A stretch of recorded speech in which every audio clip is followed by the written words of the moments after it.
The midair collision raising urgent questions about air traffic safety, communication, and accountability. Tonight, we speak with some of the family of the victims, and we hear from first responders who braved the icy waters of the Potomac River during recovery efforts.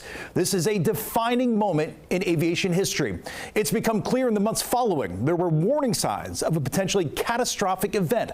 The NTSB found there had been dozens of near misses in the airspace around Reagan Airport in the years leading up to the crash.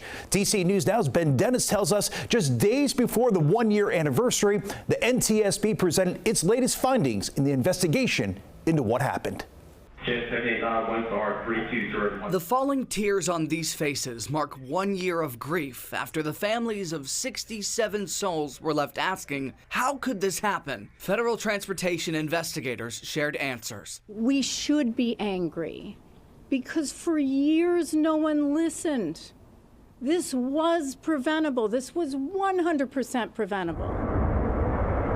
The National Transportation Safety Board believes systemic issues at the FAA, air traffic control, and within the U.S. Army led up to the night of January 29, 2025. The pages of these reports are written in your family members' blood. The NTSB's key findings concluded the helicopter route over the Potomac River was destined for disaster. Concerns NTSB Chairwoman Jennifer Hamady says fell on deaf ears after strings of near misses, including one at the exact same spot of the crash in 2013. The data was there.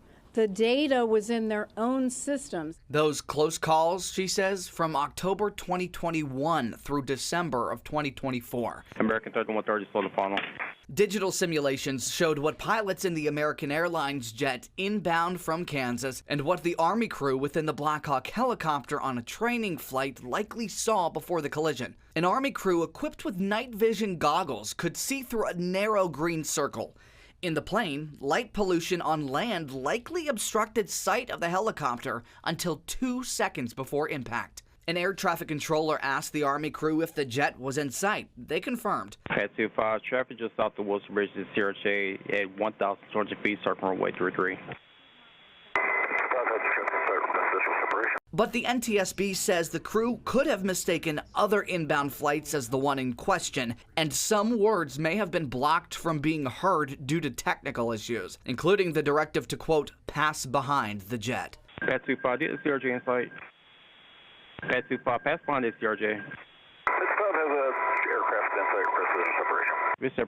The NTSB also found one air traffic controller was looking at locations of 5 helicopters and 6 planes at the time, not usual, alleging the supervisor was also not aware of the air traffic volume. I just saw a fireball and then it was just gone, so I haven't seen anything since they hit the river. Did you encounter any evidence that maybe somebody did survive? Our survival factors team had determined it wasn't a survivable crash.